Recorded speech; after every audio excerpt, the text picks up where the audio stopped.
ان اللہ وملائکتہ یصلون علی النبی یا ایھا الذین آمنوا صلوا علیہ وسلموا تسلیما الصلاۃ والسلام علیک یا سیدی یا رسول اللہ وعلی آلک واصحابک یا سیدی یا حبیب اللہ۔ سارے حضرات درود شریف پڑھیے، سارے حضرات پڑھیے۔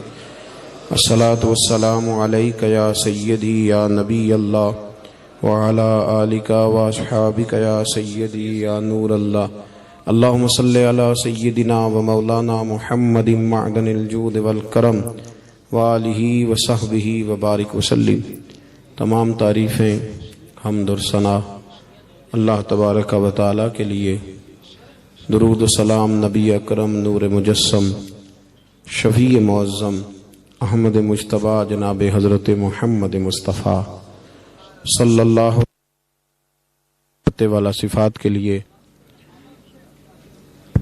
حمد و صلات کے بعد عالی مرتبت علماء کرام، مشائخ عظام، سادات کرام، عزیز دوستو، قابل قدر بھائیوں،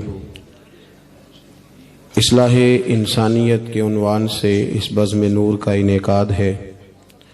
دعا فرمائیں اللہ تعالی ہم سب کو دین متین کے ساتھ دولت اخلاص نصیب فرمائے، ہر ریاکاری سے، ہر بناوٹ سے، ہر تصنع سے اللہ ہمیں محفوظ فرمائے۔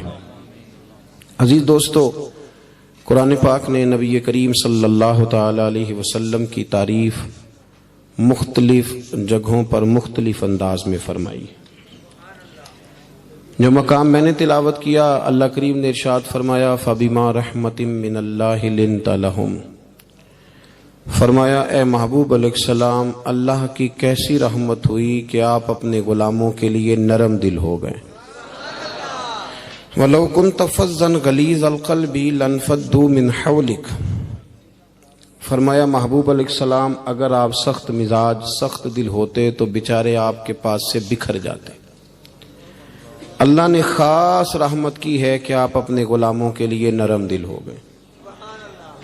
کائنات ارضی پر جتنے بھی مصلح اور جتنے بھی لیڈر آئے، اور بہت سارے لوگ اب بھی اس کا دعویٰ کرتے ہیں، کچھ نہ کچھ تعلیمات انہوں نے بیان کی، کچھ نہ کچھ انہوں نے تذکرے کیے اچھی باتوں کے، لیکن نبی پاک صلی اللہ علیہ وسلم نے فرمایا میں اخلاق حسنہ کی تکمیل کرنے کے لیے دنیا میں آیا۔ یعنی اس سے اونچی اور اس سے اچھی بات کوئی کر ہی نہیں سکتا جو رسول کائنات نے بیان فرمائی ہے۔ یہاں ختم ہو گئے تمام اخلاق کے دائرے، کتنے کوئی بیان کر سکتا ہے۔ نبی کریم صلی اللہ تعالی علیہ وسلم نے اصلاح انسانیت کے لیے ایک بھرپور اور معمور کردار ادا فرمایا۔ کوئی ایسی چیز جو انسانیت کی کامیابی کے لیے باقی ہو اسے سرکار نے چھوڑا نہیں۔ سب سے پہلے انسان کی فلاح کے لیے، کامیابی کے لیے اس کے عقیدے کا ٹھیک ہونا بڑا ضروری ہوتا ہے۔ نبی پاک صلی اللہ تعالی علیہ وسلم عقائد پر خاص توجہ ارشاد فرماتے تھے، خاص توجہ، یہاں تک کہ سرور کائنات صلی اللہ تعالی علیہ وسلم کے صاحبزادے حضرت ابراہیم علیہ السلام کا وصال ہوا تو اسی دن سورج کو گرہن لگ گیا۔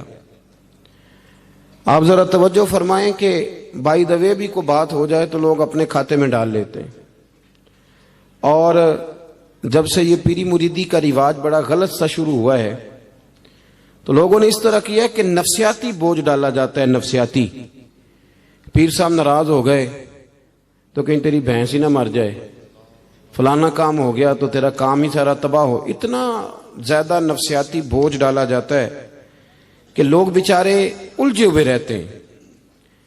نبی پاک صلی اللہ علیہ وسلم نا عقائد پر خاص توجہ فرماتے تھے کہ لوگوں کے نظریات پختہ رہیں۔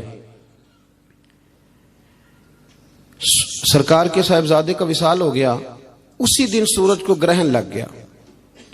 کچھ لوگوں کی زبان سے یہ بات نکلی کہ چونکہ آج حضور سید عالم علیہ السلام کے صاحبزادے کا وصال ہوا ہے اس لیے سورج کو گرہن ہو گیا۔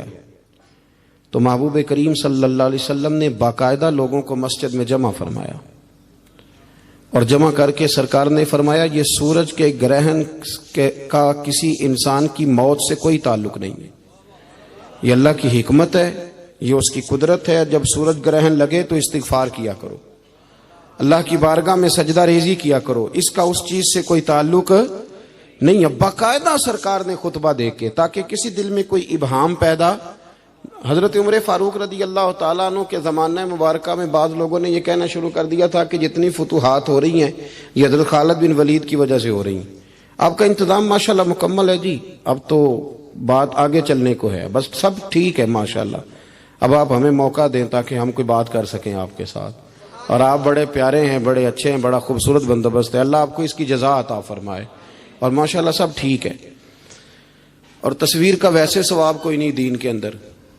کبھی کسی عالم نے بتایا کہ ایک فوٹو کھینچو تو 10 نیکیاں ملتی ہیں، تو اتنا فرض کام تو نہیں ہے نا، جتنا ہے بس ٹھیک ہے، ضرورت کے لیے سے اتنا ہی رکھیں۔ اللہ تعالیٰ آپ کو جزائے خیر عطا فرمائے۔ یہ نہ ہو کہ ساری محفل پہ توجہ ہی فوٹو پہ رہ جائے اور فوٹو ہی باقی بچے، مہربانی کریں، اللہ آپ کو بہترین جزا دے۔ آپ میری بات پہ توجہ فرمائیے گا۔ حضرت عمر کے زمانے میں بعض لوگوں نے کہا کہ جتنی فتوحات ہو رہی ہیں یہ حضرت خالد بن ولید رضی اللہ تعالیٰ عنہ کی وجہ سے ہو رہی ہیں، اللہ والوں کی برکت ہوتی ہے۔ خود حدیث بخاری میں موجود ہے کہ کوئی صحابی، کوئی تابعی، کوئی تبع تابعی بھی جنگ میں جائے گا تو ان کی برکت سے اللہ فتح عطا کر دے گا، لیکن دین کو اس پر بند نہیں کیا جا سکتا۔ ہم تو اہل محبت ہیں، اولیاء اللہ، صوفیاء کرام کی غلامی کے قائل، لیکن عقائد و نظریات کا نکھرا ہونا اور جو چیز جہاں ہے اس کا وہیں تک محدود رہنا، یہ شریعت اسلامیہ کا طریقہ ہے۔ دین معتدل ہے نا، افراط و تفریط سے بچاتا ہے۔ حضرت خالد بن ولید کی وجہ سے فتح ہوتی ہے تو جناب عمر فاروق رضی اللہ تعالیٰ عنہ نے لوگوں سے کہا نہیں، فتح اس لیے ہوتی ہے کہ دین سچا ہے، اسلام سچا ہے، قرآن سچا ہے، اس لیے فتوحات ہوتی۔ لوگوں نے کہا نہیں جی، جس جنگ میں وہ جاتے ہیں اللہ کامیابی دیتا ہے۔ تو بعض لوگ مشروط کرنے لگے کامیابیاں حضرت خالد بن ولید کے ساتھ۔ حضرت عمر فاروق نے جناب سعد بن ابی وقاص رضی اللہ تعالیٰ عنہ کو ایک رکا دیا، حالانکہ جہاد بڑے نازک موڑ پہ تھا، قادسیہ کے ان علاقوں میں جنگ ہو رہی تھی جہاں بڑی شدت کے ساتھ غالی قسم کے اسلام کے دشمن رہتے تھے۔ آپ نے ایک رکا دے کے بھیجا، فرمایا خالد بن ولید سے کہو کہ آج کے بعد تم سپہ سالار نہیں ہو، اگر ایک معمولی سپاہی بن کے لڑنا چاہو تو لڑو، ورنہ واپس مدینے آ جاؤ۔ ہمارے ملک کے اندر اس طرح ہوتا ہے کہ 2-3 اوپر والے لوگوں کو چھوڑ کے اگر نیچے والا کوئی آدمی اوپر لا کے بٹھا دیا جائے تو وہ جو پیچھے والے ہوتے ہیں وہ ریزائن کر جاتے ہیں، وہ کہتے ہیں جو ہمیں سلوٹ مارا کرتا تھا اس کو سلوٹ مارنا ہمارے بس کی بات، وہ لوگ چھوڑ جاتے ہیں، اور تاریخ یوں ہی چلتی ہے۔ حضرت خالد بن ولید رضی اللہ تعالیٰ عنہ کے پاس جناب سعد بن ابی وقاص رضی اللہ تعالیٰ عنہ وہ پیغام لے کر کے پہنچے، کہا امیر المومنین نے آپ کے نام یہ پیغام دیا ہے۔ حضرت خالد بن ولید نے رکا پڑھا، خط پڑھا تو اس پہ لکھا تھا کہ جناب اگر آپ ایک معمولی سپاہی کی حیثیت سے لڑنا چاہیں تو جہاد میں رہیں، اور اگر ایسا نہیں ہے تو پھر آپ واپس آ جائیں۔ اب ایک آدمی چیف آف آرمی سٹاف ہو اور اسے کور کمانڈر کے درجے پہ کیا بالکل ایک معمولی آپ سپاہی کہہ دیں، اس کے لیے بڑا مشکل ہوتا ہے، لیکن تب ہوتا ہے جب مقصود کچھ اور ہو، اور اگر مقصود اللہ رسول کی رضا ہو۔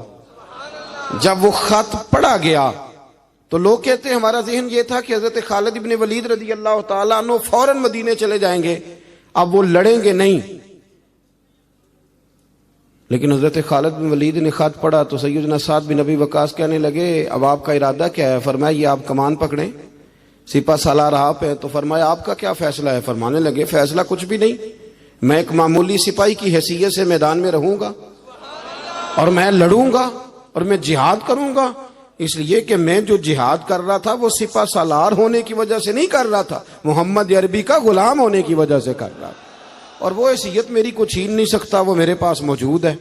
اب ایک نیا رخ اختیار کیا صحابہ کرام کے اس وزن نے، عقائد بڑے مضبوط رکھے۔ وہ اعلیٰ حضرت بریلوی رحمۃ اللہ تعالیٰ علیہ باہر کھڑے تھے، دروازے پہ تو ایک شخص آ گیا مانگنے والا، اس نے کہا اعلیٰ حضرت فاضل بریلوی رحمۃ اللہ علیہ سے کہ یا تو آپ 10 روپے دیں ورنہ میں آپ کا مکان الٹ دوں گا۔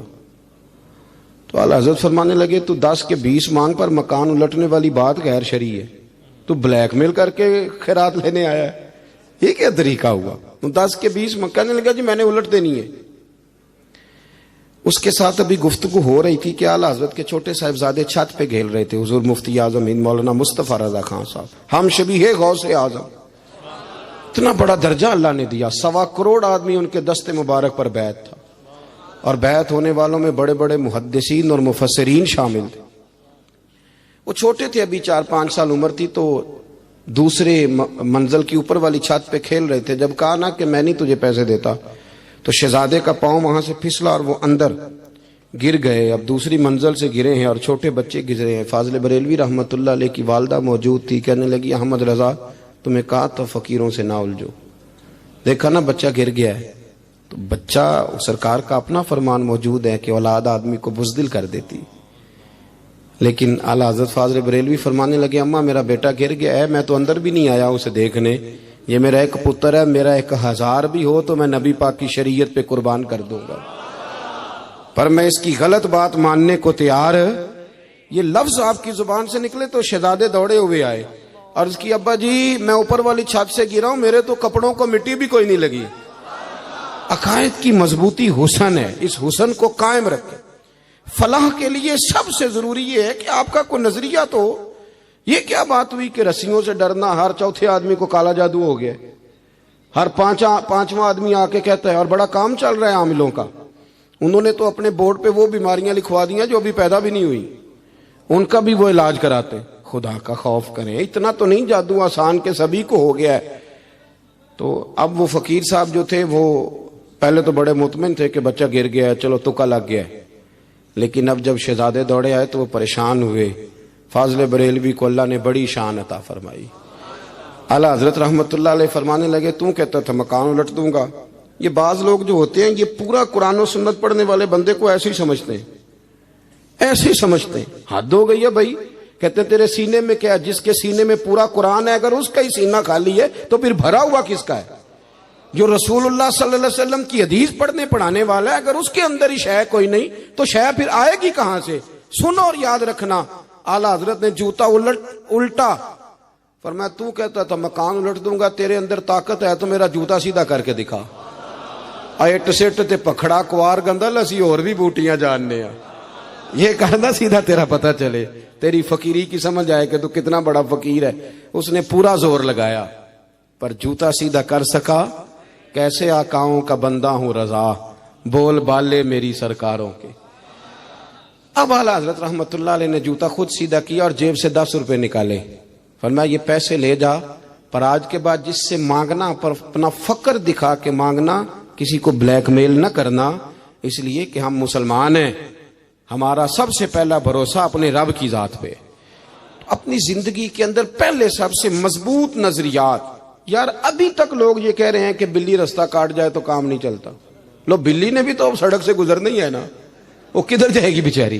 یعنی ابھی تک لوگ کہتے ہیں کہ وہ سویرے میں نے خواب دیکھ لیا تو پتہ نہیں اب کیا بنے گا. بھائی آپ عجیب آدمی. وہ جی رات میں نے ڈراؤنا خواب دیکھا ہے, پیر صاحب کیا کریں؟ تو میں کہتا ہوں ڈرونی باتیں نہ سوچا کرو. آپ اگر دن میں کار چلائیں گے تو رات کو خواب میں بھی کار ہی آئے گی. یہ بالکل پکی بات ہے. لوگ پوچھتے ہیں کہ بزرگان دین کو, صوفیہ کرام کو, اولیاء عظام کو سرکار کی زیارت کیوں ہوتی تھی؟ تو میں نے کہا بڑی سادی سی بات ہے, جو سارا دن مصطفیٰ کے گیت گائے گا تو خواب میں بھی تو رسول پاک کی باتیں کرے گا نا. تو اس میں بعید کیا ہے؟ جو آدمی سارا دن کرتا ہے وہی خواب میں رات کو دیکھ لیتا ہے.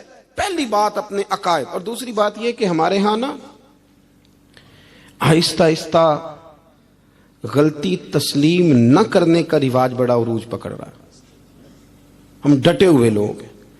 سرکار نے فلاح انسانیت کے لیے جو دوسرا کام کیا نا, وہ لوگوں کو احساس دلایا ہے کہ اگر غلطی ہو جائے تو تم نے بندوں کے سامنے اپنے آپ کو کلیئر نہیں کرنا, تم نے تو رب کے سامنے اپنے آپ کو کلیئر کرنا ہے. اللہ کے سامنے تم نے بچنا ہے کہ میرا گناہ معاف. اور حضور احساس پیدا کرتے تھے. بخاری شریف میں قبیلہ غامدیہ کی اس عورت کا تذکرہ موجود ہے جو خود آئی تھی, کوئی گرفتار کر کے نہیں لایا تھا, از خود آئی. احساس پیدا ہو گیا نا گناہ کا. یہاں بہت ساری غلطیاں کر کے بھی لوگ جب اپنی بات کرتے ہیں تو کہتے ہیں کبھی یاد تو نہیں کسی کے ساتھ زیادتی کی ہو, یاد تو نہیں کبھی کسی کا. بھئی آپ نے اتنے بڑے ولی ہونے کا دعویٰ کر دیا. انسان تو انسان رہتا ہے. بڑے بڑے لوگ کہہ گئے کہ یا اللہ اگر انجانے میں بھی بھول گئے ہیں تو ہم سے درگزر فرما. لیکن جب ہم تیار ہی نہیں ماننے کو. حضرت انس بن مالک کہتے ہیں وہ خاتون آئی, کوئی پکڑ کے نہیں لایا, کسی 14 دنوں کے ریمانڈ پہ نہیں اسے منوایا گیا. اسے وہ خود بخود آئی، اور کریم محبوب علیہ السلام کے سامنے جب وہ کھڑی ہوئی تو اتنے درد سے میں نے کم لوگ روتے دیکھے ہیں جس درد سے وہ روئی۔ عرض کرنے لگی حضور میں غلطی کر بیٹھی ہوں، مجھ سے زنا ہو گیا، مجھے پاک کر دے۔ تو محبوب کریم علیہ السلام نے فرمایا تو کیسے ثابت کرے گی تو نے گناہ کیا؟ یعنی مجرم کو ثابت کرنا پڑ رہا ہے کہ میں گناہ گار۔ یہ وہ کمال ہے کہ انسانوں کو احساس ہونے لگے کہ یہاں ہم غلط ہیں۔ جب اعتراف جرم ہوتا ہے، جب بیماری کی تشخیص ہوتی ہے تو پھر اس کا علاج بھی ہو جاتا ہے۔